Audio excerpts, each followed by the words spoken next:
की फुटेज चिंगी खुल मसामक्ति यौद्रीबगी लंबी महकना मनिंग हाइजनगी फुटेज फंगे फंगबसीद कमाय तौगे हाय मतमदा ट्रेस मोबाइल की ट्रेसिंग फंगबसे अखोगी जौजांगटेक एरिया की डोमिनेटेड एरिया फंगी याम नुंगाइतबा लेमजम लेकाइदगी याम नहा ओइरिबा चही कुन सुरिबा मुकेश मफम खंगदना हुजिक थीबा खंगदन लेरिबसीगी मतंगदा हुजिक अखोइना DGP की ऑफिस DGP मसासु पाव फोंगनजरे गवर्नर मसा मणिपुर लेते हाइबिरे अदुगा DGP ऑफिस DGP मसा मसु पाव फोंगनरगा DGP ऑल ऑफिशियल्स मसाम ऑफिस चटलगा उनजरे उनबसीदा कमाय तौगे हाइबा मतमदा हुजिक लेरिबा अखोगी इनाउ मुकेशी अखोगी नंबर PS दा 316 दगी लानकी बिशेमपुर द 340 द लानकी लान खरगा मखाना मागी रेड अल्टो से चखर मतुंगदा पुलिस ता फुटेज फंगिबसे कोई चिंगिंग खुल यौद्रीबा अखोगी हॉस्पिटल अमा लेबा अदुगी CCTV फुटेज सिदा चिंगिंग खुल मसामक्ति यौद्रीबगी लंबी सिदा महकना मनिंग हाइजनगिबगी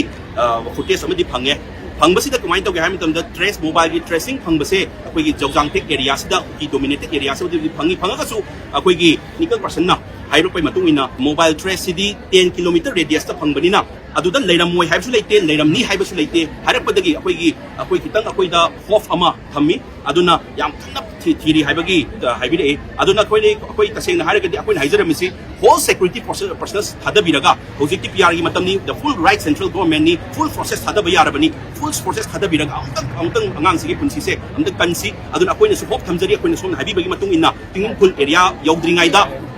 मनिंग की लंबी थौगी हाइबगी पोट अमा थम्बिरे हाइबी मतुंग इन्ना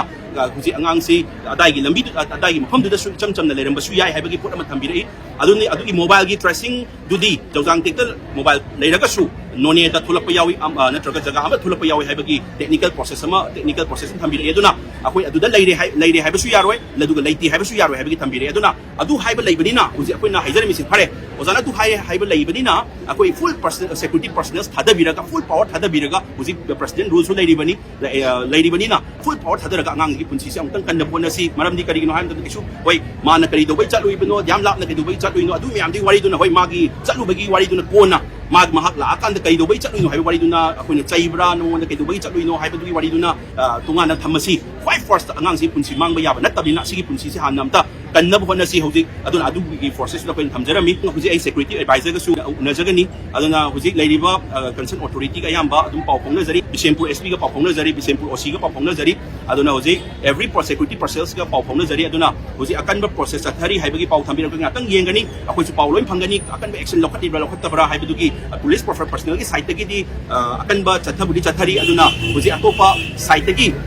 अकनब पावर अमा सिक्योरिटी पर्सनल्स की आर्मी फोर्स यावरागा अकनब पावर सिनदबरदी मिकुप खरगी मखंगनी अदुना अखोइना तौरागदी याम फरे अदु तौरक्तरगदी अखोइ तौरक्तबै थबक इमा इवेंट मयाम खनरगा अखोइ केतौसिगे हाइबा पोत्तु मयाम खनरगा अखोइ मथंगी प्रोसेस चथजगनी हौजिबगी ओइनदी मखोइना तौरिबा थबक मकी अपडेट टू DGP ऑफिस से अइंगोंदा अइना चंगुबदा पिबिरे